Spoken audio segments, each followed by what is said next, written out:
அண்மை செய்திகளை பார்த்து வருகிறோம். கோவையில் கல்லூரி மாணவி கூட்டு பாலியல் வன்கொடுமை செய்யப்பட்ட வழக்கில் பகீர் தகவலானது வெளியாக இருக்கிறது.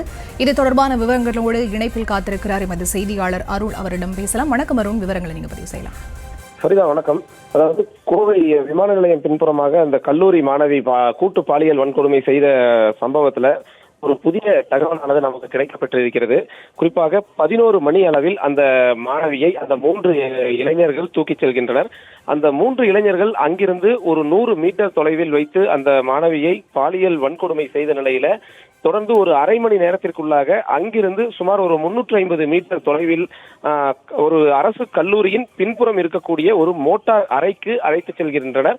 அங்கு வைத்து 11:30 மணி முதல் அதிகாலை 3:30 மணி வரை அந்த மாணவியை பல்வேறு முறை இந்த 3 பேரும் இணைந்து பாலியல் வன்கொடுமை செய்த நிலையில 3:30 மணி அளவில் அந்த மாணவிக்கு தாங்கள் அணிந்திருந்த சட்டையை கொடுத்து அவர் அணிந்திருந்த தங்க கம்மல்களை பிடுங்கிக் கொண்டு இந்த தகவலை யாரிடமும் கூறக்கூடாது, யாராவது கேட்டால் தன்னை அடித்து தங்க நகையை மட்டும் பறித்து விட்டதாக கூற வேண்டும் என்ற ஒரு மிரட்டல் விடுத்து அந்த மாணவியை அங்கிருந்து அனுப்பி வைத்ததாக தகவலானது தற்போது வெளியாகி இருக்கிறது.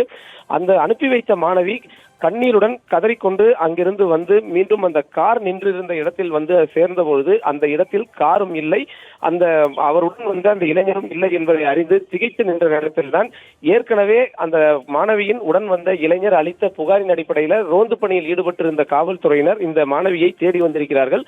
தொடர்ந்து அந்த மாணவியை அந்த நிலையில் கண்ட காவல்துறையினர் உடனடியாக அந்த மாணவியை மீட்டு அவினாசி சாலையில் இருக்கக்கூடிய பிரபல தனியார் மருத்துவமனையில் சிகிச்சைக்காக அனுமதித்திருக்கிறார்கள்.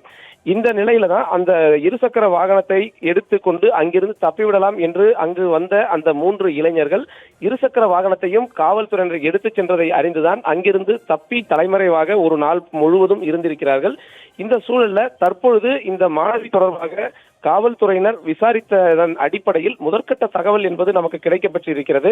அந்த மாணவியின் அதில் இருந்த அந்த தங்க கம்மலை பிடுங்கிக் கொண்டு எதற்காக அவர்கள் அனுப்பினார்கள், இந்த பாலியல் துன்புறுத்தல் சம்பவத்தை வெளியில் சொல்லக்கூடாது என்ற அடிப்படையில் மொத்தமாக இந்த சம்பவத்தை ஒரு வழிப்பறி போன்று திசை திருப்பும் நோக்கில் இந்த 3 பேர் கொண்ட அந்த கும்பல் செயல்பட்டிருக்கிறது என்பது தற்போதைய தகவலாக இருக்கிறது. இந்த கோணத்தில் ஏற்கனவே இவர்கள் இந்த 3 பேரும் சேர்ந்து வழிப்பறி சம்பவத்தில் ஈடுபட்டவர்கள் என்பதை ஏற்கனவே காவல் ஆணையர் தெரிவித்திருந்தார்.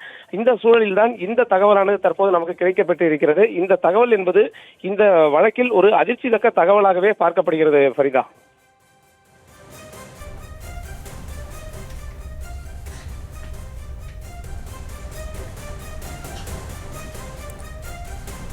அருண்குமார், தற்போது இந்த புதிய தகவலானது வெளியாக இருக்கிறது. காவல்துறையினருடைய அடுத்த கட்ட நடவடிக்கை என்னவாக இருக்கும் என்று எதிர்பார்க்கப்படுகிறது? அதாவது ஃபரிதா, நேற்று இரவு அந்த 3 பேரையும் சுட்டு பிடித்த காவல்துறையினர் அந்த 3 கோவை அரசு மருத்துவமனையில் தீவிர சிகிச்சை பிரிவில் அனுமதிக்கப்பட்டு மருத்துவர்கள் சிகிச்சை அளிக்கும் நிலையில அந்த காவல் காக்கும் பணியை மட்டும்தான் தற்போது வரை காவல்துறையினர் மேற்கொண்டு வருகிறார்கள். அதில் அந்த ஓரளவிற்கு நினைவுடன் இருக்கக்கூடிய அந்த இளைஞர்களிடம் பேச்சு நடத்தியதன் அடிப்படையில் தான் ஒரு சில தகவல்கள் மட்டும் தற்போது வரை கிடைக்கப்பட்டிருக்கிறது. இந்த 3 உடல்நிலையில் முன்னேற்றம் அடைந்த பிறகுதான் இந்த 3 காவலில் எடுத்து காவல்துறையினர் விசாரணை மேற்கொள்வார்கள்.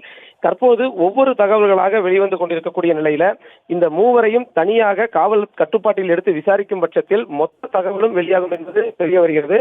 ஏற்கனவே இந்த இளைஞர்கள் கொலை, கொள்ளை மற்றும் வழிப்பறி உள்ளிட்ட பல்வேறு சம்பவங்களில் ஈடுபட்டிருப்பது தற்போது வரை தெரிய வந்திருக்கிறது. ஏற்கனவே இந்த இளைஞர்கள் 3 பேரும் சிவகங்கை மாவட்டத்தில் ஒரு கொலை சம்பவத்திலும் அதேபோன்று கோவை மாவட்டம் கிணத்துக்கடவு பகுதியில் நடைபெற்ற ஒரு கொலை சம்பவத்திலும் தொடர்பு இருக்கிறது.